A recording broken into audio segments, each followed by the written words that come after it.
Hi, I'm Dr. Emily Block, and today we're going to be talking about my secret weapon for negotiations, my negotiation checklist. It's a systematic way to think through the potential iterations and permutations of the issues in a negotiation.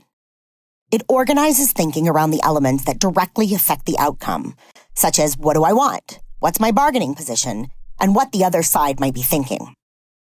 I've developed my negotiations checklist over years of experience with formal and informal negotiations, revising it over and over as I learn more about myself and my negotiating style. Your checklist probably won't look like mine, and it shouldn't, because it should be a personalized tool that helps you think through your preparation process. In fact, if it does look like mine, it probably won't work for you. But in this video, I'll walk you through mine anyway and explain to you how I came to it so that you can develop one of your own that fits who you are. When you look at my checklist, you may think, whoa, that's busy and colorful. But I made it that way because I actually think in color.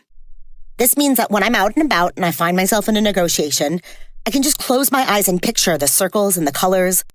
The blue circle where I think about myself, the red one where I think about the other side, and the purple, where they meet, encourages me to focus on the things that we have in common.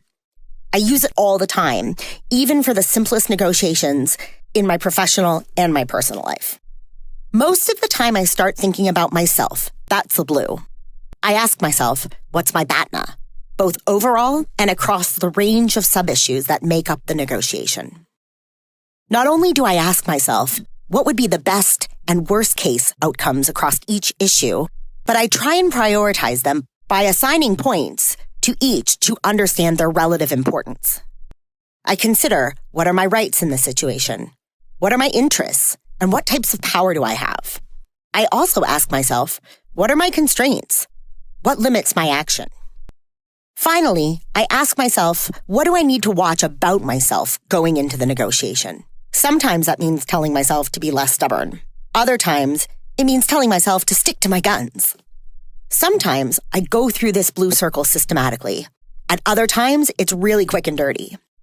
But I almost always start by thinking about myself because, let's be honest, we are all the main characters in our own play, and it's just easier to think about an issue from our own perspective. Then I try and do the exact same thing from the perspective of the other party. I pretend I'm in their shoes, seeing the world through their eyes. I go through the exact same process and fill out the red side of the checklist. Once in a while, when I'm facing a particularly emotional negotiation, where I know that I have a strong opinion or I'm likely to get stuck on my point of view, I mix it up and go through the checklist backward, starting with the red and going on to the blue. It can help me be more flexible and think about the other party's needs more clearly. Once I've done all of this, I can see the purple, the space where they might agree, where there might be that generative potential. I consider specifically what we have in common, what type of relationship that we have or that we hope to have. And then I try to think like an objective third party and make a list of criteria that we could both agree upon by which to judge any solutions that we generate. You may notice that my ZOPA is directly underneath the bubbles. I used to put the ZOPA range up top, but I found that it didn't work for me. It put me in a more distributive mindset. There are also elements that indirectly relate to the outcome being considered. These are the situation, the relationship, and my mental preparedness or mindset. The first of these elements is a situation. I think through, how competitive will this situation be?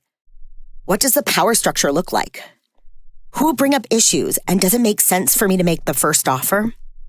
Is there any need for me to withhold information from the other party or strategically provide that information? I also think through the relationship. Do I trust the other party? Do I think they trust me? How well do I know them? What do I expect from them? What's the agenda, and how will my relationship be affected if I don't stick to the agenda? Finally, it's really important that I prepare myself mentally. The right attitude toward negotiations is the principal difference for me between being successful and unsuccessful. I take a look at my energy. If I'm tired, maybe I blast some crazy hype me up music and sing along to get some adrenaline pumping. If I'm already amped up, I use my meditation app to slow down and chill out. I minimize distractions like my phone or outside noise in order to stay alert and focused. How you prepare yourself mentally will be unique to you, but getting into the right frame of mind before you begin should be a big part of your preparation plan. Let's go back to the colors. The reason why I like them is sometimes you don't have time to prepare for negotiations in advance. They just show up as you go through normal life. One minute you're having a nice dinner with your partner, and the next minute you find yourself in the middle of a negotiation about where to go on vacation or whose parents to visit on the holidays. In that moment, you don't always have time to say, let's talk about this at another time once I have time to go over my complicated negotiation checklist and think through all the possible ways that this conversation can go. Hey, let's talk about this later once I have time to go over my complicated negotiation checklist and think through all the possible ways that this conversation can go. In fact, sometimes when a negotiation sneaks up on me, I'll excuse myself and go to the bathroom and go over my negotiation checklist in my head.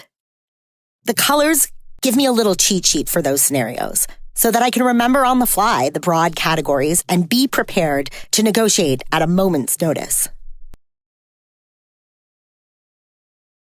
So think about, how could you build your own negotiation checklist?